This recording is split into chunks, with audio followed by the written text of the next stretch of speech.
मेरे स्टूल में खून क्यों आता है? मुझे कभी कब्ज़ हो जाती है, कभी डायरिया हो जाता है। मुझे बहुत ज़्यादा गैस क्यों पास होती है? मेरी गैस में से बहुत ज़्यादा स्मेल क्यों आती है? मेरा पेट फूल क्यों जाता है? मेरी ये पेट के नीचे जो एरिया है ये क्यों फूल जाता है? मैं बाकी सारी स्लिम स्मार्ट हूँ, या आदमी है या औरत है, लेकिन मेरा ये एरिया क्यों फूला हुआ है? इन सब क्वेश्चंस के आंसर आज के वीडियो में मैं देने वाली हूँ। ये सब आप लोगों के डाइजेशन से रिलेटेड है और इसको मुख्तलिफ नाम दे दिए गए हैं। ठीक है, irritable bowel syndrome, intestinal bowel syndrome, inflammatory bowel disease, Crohn disease, celiac disease. ठीक है, इतने मुश्किल, कोलाइटिस डिजीज़, इतने मुश्किल नाम और थोड़ा सा डिफरेंस उसमें है, और वो जड़ इनके पीछे एक ही है। इनको लोगों को नेट पे सर्च करके कंसल्टेंसी के लिए लोग आते हैं ना, तो इतने मुश्किल नाम ले रहे होते हैं इन सब चीज़ों के। तो जब मैं पूछती हूँ कि आपको कैसे पता चला कि आपके साथ ये इशू है, मैंने नेट पे सर्च किया था। ठीक है, वहाँ से मुझे अवेयरनेस हुई, वहाँ से मुझे पता चला मुझे तो ये प्रॉब्लम है। कुछ कहते हैं कि मैं जो सा इतने सालों से इसका ट्रीटमेंट करवा रहा हूँ या करवा रही हूँ, और मुझे अब इतने मुश्किल मेरे टेस्ट हुए हैं, तो अब जो सा है, एक फ़ीमेल मेरे साथ आई कंसल्टेंसी के लिए, तो उन्होंने बताया कि अब मेरा जो टेस्ट होना था वो उन्होंने जो सा है नीचे से जो रेक्टम एरिया जो होता है वहाँ से वो डाल के पानी, और मेरा वो इतना मुश्किल वाला मेरा टेस्ट पहले भी हुआ है और अब फिर वो होना था, लेकिन मैं वो नहीं कराना चाह रही थी, और मुझे ये 15 से 20 साल से ये इशू चलता आ रहा है। तो मैंने आपकी वीडियो मेरी नज़र से गुजरी, तो फिर मैंने आपके पास आई हूँ कंसल्टेंसी के लिए, आपसे बात कर रही हूँ।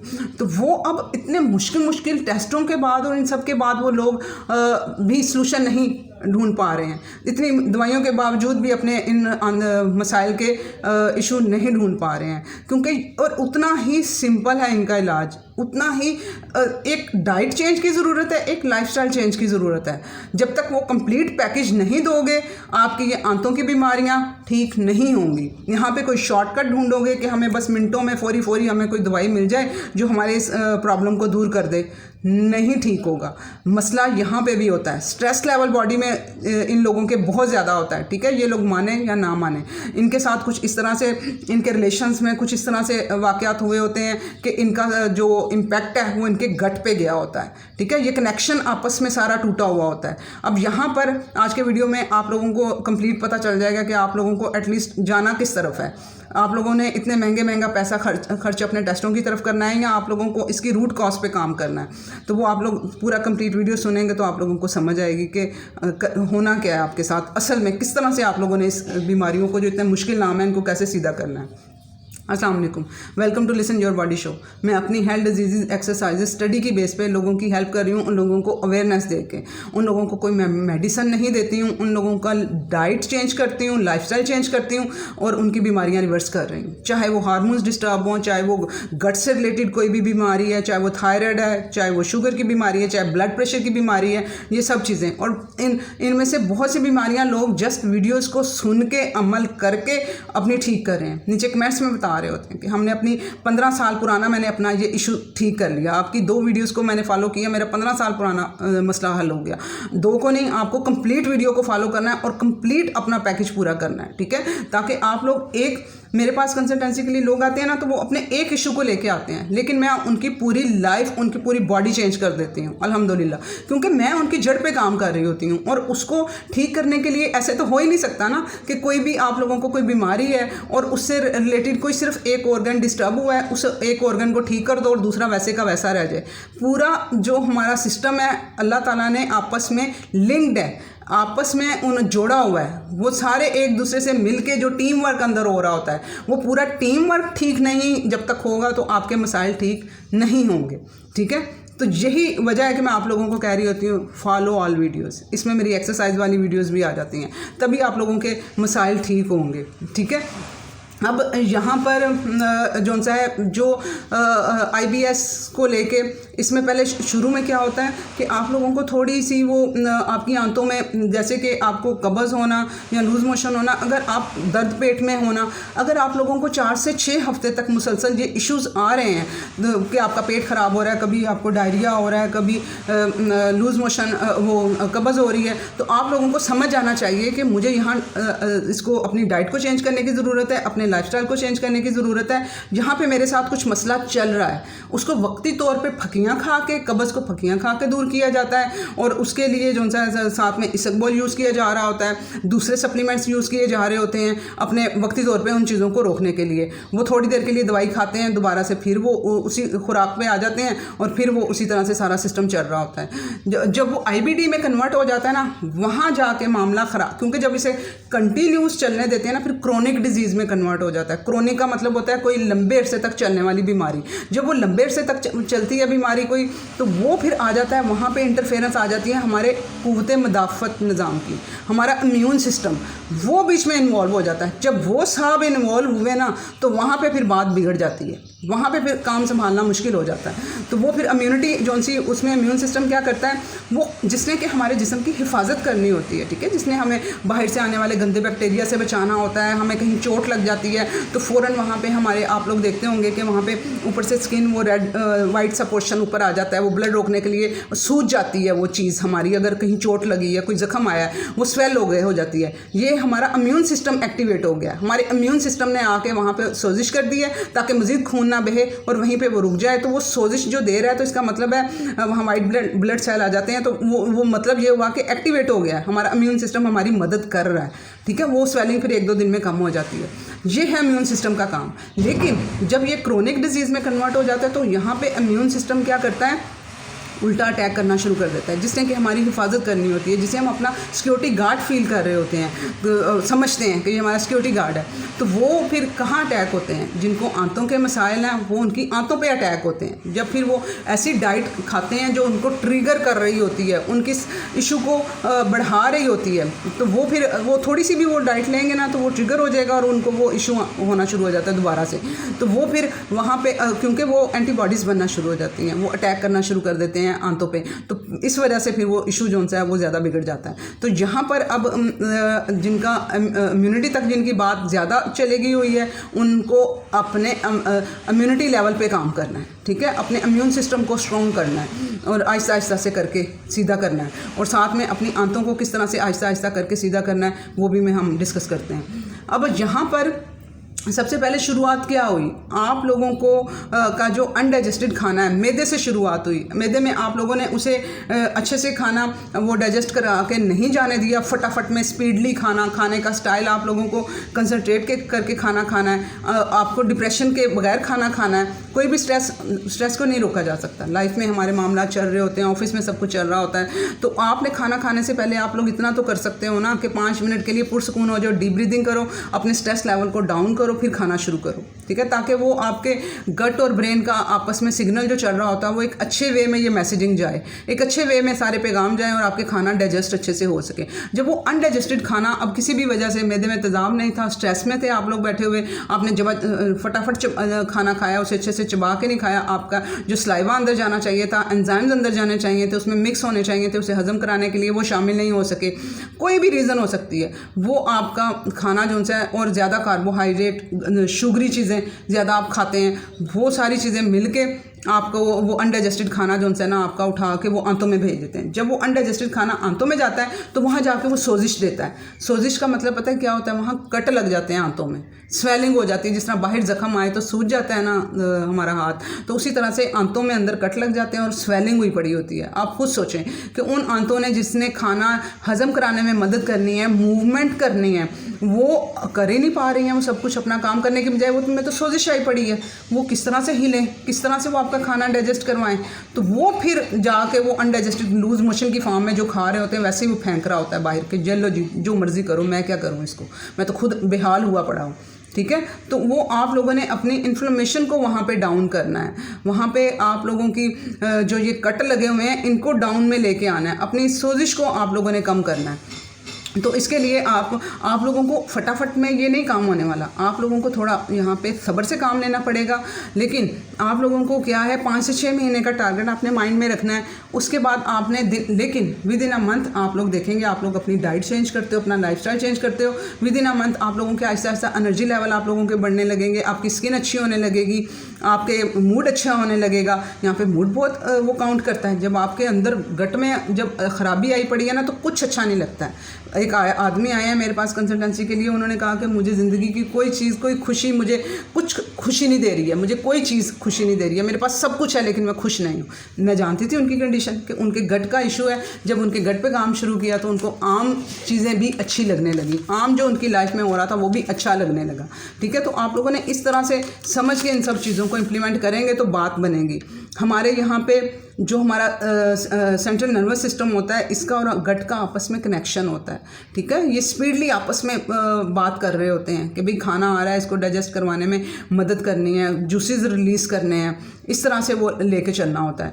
तो यहाँ पे क्या है, इस ताल्लुक को कोई समझ ही नहीं रहा है, अंडरस्टैंड करने को ही तैयार नहीं है। यहाँ पे इस कनेक्शन को किस तरह से वेगस नर्व हमारी होती है, ये जाके गट में तक जाती है, हमारे दिल से होते हुए ये सारी आपस में इसका कनेक्शन ये बनाती है, दिल के साथ भी ये कनेक्शन बनाती है। ठीक है, हमारे दिल का भी बहुत गहरा ताल्लुक होता है आपके गट के लिए। तो वो आपको फीलिंग कैसे आ रही है, कैसा आपको लग रहा है, और और जिस्म का ये कुदरती अमल है। जब आपकी आंतें किसी खाने को नहीं वो ट्रिगर कर रहा है उसको, वो खाना जिस तरह से कि ये इन पेशेंट्स के लिए ट्रिगर करने वाली दो मेन चीज़ें होती हैं, गंदम और दूध। जब वो उससे लेंगे, दही खा सकते हैं। दही में पता क्यों, दही क्यों खा सकते हैं? एक तो दूध हमारे लिए नाकाबिले हज़म बना दिया गया है, उसमें हार्मोन्स और वो सारी चीज़ें, केमिकल्स और सब कुछ डाल के, तो वो हज़म नहीं हो पाता है। उस जब दही को लिमिटेड मिकदार में, डेयरी बिल्कुल बंद नहीं करनी, लिमिटेड मिकदार में दही आप ले सकते हैं। उसकी वजह ये होती है कि उसमें बैक्टीरिया आ जाता है, बैक्टीरिया उसको हज़म कराने में मदद कर देता है। ये इतनी सी वजह है कि मैं दही बंद नहीं करवाती हूँ। मैं कहती हूँ कि आप लोगों ने दूध यूज़ नहीं करना है, लेकिन दही यूज़ करना है लिमिटेड मिकदार में। पूरे दिन में उसे तोड़ लो, 3 मील ले रहे हो, 4 मील ले रहे हो, वो कंडीशन देख के उनके मील में सेट करती हूँ। तो फिर उसमें मैं थोड़ा थोड़ा करके वो ऐड करती हूँ दही को, तो वो दही आप लोग उसमें ऐड कर सकते हो अपना। ठीक है, अब इस वेगस नर्व के कनेक्शन को आप लोगों ने किस तरह से बहाल करना है, आप लोगों ने डीप ब्रीदिंग करनी है। ठीक है, आप लोग इसे हल्का नहीं लेंगे। आप लोगों ने डीप ब्रीदिंग का मतलब है नाक के थ्रू सांस लेके जाना है, उसे थोड़ी देर के लिए होल्ड करना है। आप लोगों ने शुरू में, आपको मसला होगा आप लोगों से, तो ये प्रैक्टिस भी नहीं शुरू में हो पाएगी, लेकिन थोड़े दिन के बाद इंशाल्लाह ताला रवां हो जाएंगे और आपसे ये हो पाएगी और आपको एनर्जी लेवल देगी। ठीक है, आपके खाने हजम कराने में हेल्प करेगी। बेशक बैठ जाएँ, पुरसकून होकर खड़े हो जाएँ, आप उसे थोड़ी देर होल्ड करें। जब सांस अंदर लेके जाएँ, पेट बाहर आना चाहिए। जब सांस आप बाहर निकालें, पेट अंदर जाना चाहिए। ठीक है, नाक के थ्रू सांस लें, मुंह के थ्रू निकालें। लोगों को सांस का ही नहीं पता, मुंह के थ्रू सांस लिए जा रहे हैं। नाक के जरिए सांस लेना सीखें और नाक के थ्रू सांस लें, नाक के थ्रू सांस निकालें। कभी एक नोज़ को बंद करके दूसरे से निकालें। ठीक है, इस तरह से आप लोगों ने 5-10 मिनट, ये जो जितने भी ये गट की इतनी मुश्किल नाम नहीं है बीमारियों के, इन सब ने 10 मिनट अपनी डीप ब्रीदिंग पे जोर देना है। आप लोगों ने बजाय डंबल शंबल ये एक्सरसाइजेज आपके लिए नहीं है। ठीक है, आप लोगों के मेरे साथ कंसल्टेंसी के लिए एक आए यंग लड़का, 25 साल एज उसकी, और वो जी क्या मुझे थायराइड है, मुझे ठंड लग रही होती है, मेरे हाथ पाँव सुन्न हो जाते हैं, और क्या मुझे थायराइड है। उसको ये गट का इशू था ना, तो सारी उसने सब डिस्कशन के बाद जो सारा हुआ, तो मुझे क्या थायराइड के टेस्ट कराने चाहिए। उन्हें थायराइड की ज़रूरत नहीं है। जिनको भी इस तरह की कंडीशन आ रही है ना, ठंड लग रही है, बाकी लोग नॉर्मल पे हैं लेकिन उन्हें सर्दी महसूस हो रही है, सर ठंडा हो रहा है, इसका मतलब ये है कि आपका मेटाबॉलिज्म स्लो है। ठीक है, आपकी आंतों में, और ऊपर से आप उसको ऐसा खाना दिए जा रहे हो। और ऐसे लोग जब फाइबर ले लेते हैं ना, जिनको आंतों का इशू है, जब फाइबर ले लेते हैं, अब नेचर ने पता है क्या रखा हुआ है, हर 1.5 घंटे के बाद हमारी आंतों में मूवमेंट होना ही होना होती है। तो वो हर 1.5 घंटे के बाद मूवमेंट होती है। जो नॉर्मल इंसान होता है, जब हम यंग होते हैं तो हमें पता भी नहीं होता, हम लोग इतनी जो सी हैवी किस्म की डाइट भी ले लेते हैं, लेकिन हमें पता ही नहीं, हमारी हजम हो जाती हैं खुद ब खुद ही, क्योंकि वो मूवमेंट तब हमारी आंतों के अंदर होती है। आंतें देखा ना कितनी लंबी हैं, किस कदर लंबी गुच्छे बने हुए हैं अंदर, और उनमें से सारे खाने ने गुजर के जाना है। अब ये मूवमेंट नहीं होगी आंतों के अंदर, यूँ आंतों ने मूव करना है, ये मूवमेंट नहीं होगी तो खाना कैसे आगे मूव करेगा। वो खाना वहाँ पे, और जब फाइबर से भरा हुआ खाना ले लेते हैं, वो वहाँ जाके फंस जाता है। तो जब वहाँ पे ब्लड की सप्लाई फिर नहीं ऊपर नीचे हो पाती, और फिर हाथ ठंडे, यहाँ पे ब्लड नहीं पहुँच पाएगा। फिर क्या करता है, जिस्म का जो थोड़ा बहुत बचा कुचा, इन लोगों में ब्लड की भी कमी हो जाती है, क्योंकि खाने हजम नहीं हो रहे हैं। अगर गोश्त भी खा रहे हैं, दूसरी चीज़ें खा रहे हैं जो खून बनाती हैं, वो हजम ही नहीं हो रही, आयरन एब्जॉर्ब नहीं हो पाता है इनकी आंतों में, जिनको आंतों के इशू होते हैं। ठीक है, तो वो जब वो ब्लड ही नहीं बन पा रहा है और वहाँ पे नहीं पहुँच पा रहा है, तो फिर वहाँ पे वो ठंडा उनका जिस्म वहाँ पे हो जाता है, पाँव ठंडे हो जाते हैं, हाथ ठंडे हो जाते हैं। तो इस वजह से इन लोगों ने एक तो फाइबर को बहुत कम मिकदार में यूज़ करना है। ठीक है, और ऐसा फाइबर लेना है जो डाइजेस्टेबल हो। जैसे कि सब्जियों को अवॉइड करना है, उसकी जगह फ्रूट का फाइबर थोड़ी थोड़ी मिकदार में, फ्रूट में एंटीऑक्सीडेंट होते हैं, वो जल्दी हजम हो जाता है, ठीक है, वो वाला फाइबर आपने लेना है जो डाइजेस्टेबल हो और जिसमें में डिज़ोल्व हो जाए और अंदर ही वो ये नहीं कि देखो जब आप लोग ये सब्जियां वगैरह लेते हो ना, ऐसा फाइबर जो जिस्म से बल्कि होकर कचरे की फॉर्म में निकलना होता है इसने, ठीक है, वो उसमें से न्यूट्रिएंट सारे एब्जॉर्ब कर लेते हैं बैक्टीरिया और उसको कचरे की फॉर्म में जो फाइबर होता है उसको बल्क बना के मैंने स्टूल उनका ज़्यादा होता है और वो स्टूल के ज़रिए बाहर निकाल देते हैं। तो लेकिन अब यहाँ पर जब मूवमेंट ही नहीं है जिस्म के अंदर, आंतों के अंदर, तो वो फिर वो वहीं रुका पड़ा है तो अजाब बना देगा। तो वो फल खाएंगे थोड़ा सा, वो डाइजेस्ट एंटीऑक्सीडेंट होंगे, उसे काबिल हजम बना के तो उसका कचरा भी कम बनेगा और आंतों में भी वो कम रुकेगा, ठीक है। तो ये थोड़ी गेम है, ये थोड़ा आप लोगों को थोड़ा समझ के चलना है, तो इस तरीके से आप लोगों ने लेके चलना है। तो आप लोगों को थायराइड वायराइड नहीं है, आप लोगों का जब आप देखेंगे कि जब आप इस तरह से अपने गट पे काम करना शुरू करेंगे ना, तो आपके आहिस्ता आहिस्ता करके एनर्जी लेवल बढ़ने लगेंगे, आपकी स्किन अच्छी होने लगेगी, हेयर अच्छे होने लगेंगे, आपका जिस्म में गर्माइश आने लगेगी। अदरवाइज़ इन लोगों के हाथ पाँव ठंडे रहते हैं, ठंडा जिस्म इनका रहता है सोए हुए। वो एक फीमेल मेरे साथ आई हैं, कहती हैं कि मैं सहरी के बाद जब सो के उठती हूँ तो मेरा जिस्म सारा ठंडा हुआ पड़ता है, इस ठंड की वजह से मैं उठती हूँ। वो ये कि सहरी खा के सो जाती थी वो, और खाना वो अनडाइजेस्टेड वैसे ही वो पड़ा हुआ है अंदर, तो वो ब्लड जो उनसे सारा वो फिर ब्लड पूरे जिस्म से, पता क्या, जब गट में जब यूँ फंसती हैं ना चीज़ें, तो सारा ब्लड गट की तरफ मूव करता है क्योंकि वहाँ ज़रूरत होती है ना सिस्टम को। तो फिर इसी वजह से ही ब्रेन फॉग और वो सारा कुछ वो हो रहा होता है कि ब्लड तो सारा उस तरफ मूव कर रहा है, तो बाकी बॉडी को कहाँ से ब्लड मिलेगा। तो इस वजह से अपने खानों को हज़म कराना है। ऐसे लोगों ने खाना खा के बैठ नहीं जाना, ये ऐसे आपके हालात नहीं है कि आप खा लेंगे, सोफ़े पे बैठ जाएंगे, टीवी लगा होगा, खाना हज़म हो जाएगा, ऐसे नहीं होगा। आप लोगों को थोड़ी मूवमेंट रखनी होगी, जब 5-10 मिनट वॉक करें, डीप ब्रीदिंग जो मैंने आपको बताई है। और ये डीप ब्रीदिंग क्या करेगी, जो वेगस नर्व जो सी है, ये आपकी उस आंतों को मूव करवाएगी। आप जब पुरसुकून होकर ऐसी जगह पे खड़े हों जहाँ रिलैक्स हो के आपको ये डीप ब्रीदिंग करते हुए डकार आएंगे, आपकी गैस पास होगी। आपने ऐसी जगह खड़े होना है जहाँ पे आप अनकंफर्टेबल फील ना करें और इन चीज़ों को रोके मत, होने दे जो हो रहा है। तो ऐसी जगह पे आपने थोड़ा सा जाना है, ठीक है, रिलैक्स होना है, जहाँ पे फैमिली से थोड़ा हट के कि वो सिर्फ आपका टाइम हो, 10 मिनट आपके लिए हो। और रात को सोते हुए स्पेशली आप लोगों ने ये डीप ब्रीदिंग करनी है, ठीक है। आराम से पुरसुकून होकर, टेरेस है, बरामदा है, छत है, खुली फिजा में जाके पुरसुकून तरीके से आप ये डीप ब्रीदिंग करेंगे, दिल में अल्हम्दुलिल्लाह कहेंगे और आपने इमेजिन साथ में करते जाएंगे कि हमारा जो है ना वो ठीक, मेरे जो इशू, जो मेरे हेल्थ के जो भी इश्यूज़ हैं ये ठीक हो रहे हैं। ये नहीं कहना कि भी ठीक हो जाएं। इसका ना थोड़ा सा कंसेप्ट ये भी लो, जब अल्लाह ताला से कोई चीज़ हम लोग मांगते हैं ना, बड़े मान से मांगा करो।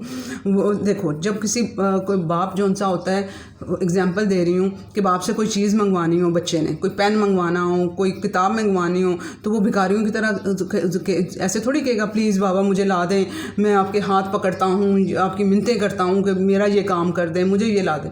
ऐसे नहीं, वो बड़े मान से कहता है बाबा मुझे ये पेन चाहिए। रमी ने कोई चीज़ मंगवानी होती है अपने बाबा को, मुझे कहती है मामा बाबा मुझे ये चीज़ चाहिए। उसे पता होता है मुझे ये चीज़ मिल जानी है, इन्होंने ला देनी है। तो आपने भी अल्लाह ताला से इस कॉन्फिडेंस के साथ मांगना है कि आप जो कह रहे हैं उनको कि ये हो जाए तो वो हो जाना है मेरा, इस कॉन्फिडेंस के साथ आपने मांगना है कि मेरी ये चीज़ हो जानी है। तो ये बेहतरीन टाइम है आपका डीप ब्रीदिंग करते हुए, ठीक है। अल्लाह ताला से कनेक्शन भी आप लोगों का बनेगा और देखना कैसे आपकी हेल्थ अल्लाह ताला इंप्रूव करते हैं दिन ब दिन। फिर वो जो सा है आपके कनेक्शन ऐसे आप लोग समझने भी लगोगे, जैसे कि आपकी फ्रीक्वेंसी भी मैच होने लगेगी मेरे से। ऐसे लोग आते हैं जो फल पा के मेरे चैनल पे आते भी हैं और फल पाए बगैर चले जाते हैं, उनको समझ ही नहीं आती हम लोगों ने करना क्या है। वो शॉर्टकट ढूंढ रहे होते हैं, एक वीडियो में चाह रहे होते हैं कि इसी में हमारा सारा सलूशन मिल जाए। तो वो लोगों को होता है कि शॉर्टकट ही हमें कोई टोटका बता दे, तो वो उनको जब वो चीज़ शॉर्ट में नहीं नज़र आती तो वो अगले चैनल पे चले जाते हैं, किसी और चैनल पे चले जाते हैं, शॉर्टकट ढूंढने के लिए टोटकों वाले चैनल पे चले जाते हैं। उनकी फ्रीक्वेंसी मेरी फ्रीक्वेंसी से मैच नहीं हुई, अल्लाह ताला ने उनको वो मौका भी दिया गुजारने का, लेकिन वो नहीं उससे फ़ायदा हासिल कर सके और वो गुजर गए। और जिन लोगों की फ्रीक्वेंसी मैच हो जाती है, जी अल्लाह ताला ने उन्होंने कभी किसी लम्हे में अपनी हेल्थ मांगी होती है, तो वो उनकी फ्रीक्वेंसी जिनसे कि मेरे से मैच होती है, तो वो लोग अपनी कंप्लीट अपनी हेल्थ को पूरा कर पाते हैं। जो मेरे साथ चल रहे हैं और जो ठीक हो रहे हैं वही मेरी मोटिवेशन है। मुझे जो लोग ऐसे गुजर जाते हैं उनके लिए मैं दुआ कर रही होती हूँ कि इनको पता चल जाए कि असल में इन्हें करना क्या है। शॉर्टकट नहीं है यहाँ पे लाइफ में कहीं पे भी, ठीक है। तो ये आपने मेडिटेशन और ये इस तरह से आपने इसको लाइफ में इम्प्लीमेंट करना है। फाइबर की बात होगी, रेड मीट बहुत हेल्प करेगा आप लोगों को, ठीक है। रेड मीट से लोग दूर भाग रहे होते हैं, हम लोग बड़ा गोश्त कैसे खाएंगे, हमें तो आंतों का मसला है, और उसी में ही सारे न्यूट्रेंट, मिनरल, जिंक, आप लोगों की जिंक डेफिशिएंसी हुई पड़ी है, सेलेनियम डेफिशिएंसी हुई पड़ी है, 100 किस्म के आप लोगों के न्यूट्रेंट डेफिशिएंट हुए पड़े हैं, वो सारे आपके रेड मीट से पूरे होंगे। थोड़ा थोड़ा आप यूज़ थोड़े थोड़े से इस्तेमाल से शुरू करें। मैं नहीं कह रही बोटियां भर भर के खाएं, छोटी सी बोटी से स्टार्ट करें, लेकिन चबा चबा के अच्छा पका के गला हुआ हो ताकि डाइजेस्ट करने में आसानी हो। आप लोग विटामिन डी डेफिशिएंट होते हैं, सिर्फ उस सप्लीमेंट को लेना है, लेकिन पहले अपना कंट्रोल करें, डाइट के थ्रू से सीधा करें, फिर सप्लीमेंट को बीच में एक ही सप्लीमेंट विटामिन डी आप लोगों ने लेना होता है, वो भी छोटी डोज से शुरू करना है, लेकिन पहले अपनी हेल्थ को इम्प्रूव थोड़ा करके फिर लीजिएगा, वरना वो भी हजम नहीं होगा। इसके लिए ताकत चाहिए होती है विटामिन डी को हजम करने के लिए। जब आपकी ताकत ही नहीं होगी तो उल्टा ख़राब करेगा, तो आप समझेंगे कि ये सप्लीमेंट मेरे लिए नहीं है। हालांकि मैं कह रही हूँ कि साथ में इम्यूनिटी पे भी काम करना है, और इम्यूनिटी पे विटामिन D3 ने काम करना है, वो आपकी हेल्प करेगा। पॉलीफिनॉल रिच फूड लेनी है, पॉलीफिनॉल जैसे कि ग्रीन टी, ब्लैक टी, ये आपके खाने हजम कराने में आपकी मदद करेंगे, ठीक है। आपकी स्लीप पे काम करना है, आपको अपनी एक्सरसाइज पे काम करना है। तो प्लीज़ इस वीडियो को शेयर करें। गट के बहुत से लोग इधर उधर भटक रहे हैं, उन्हें असल में पता ही नहीं चल रहा है कि उन्हें क्या करना है। और फॉलो ऑल वीडियोस, मैं इधर भी यही बोलूँगी, मैं कमेंट्स में भी कह रही होती हूँ ना, फॉलो ऑल वीडियोस, तभी समझ पाएंगे आप लोग कि आप लोगों को क्या करना है, अपनी फैमिली के लिए क्या करना है, बच्चों के लिए क्या करना है, हस्बैंड के लिए क्या करना है, जब आप अच्छे से समझ पाओगे। अल्लाह हाफ़िज़।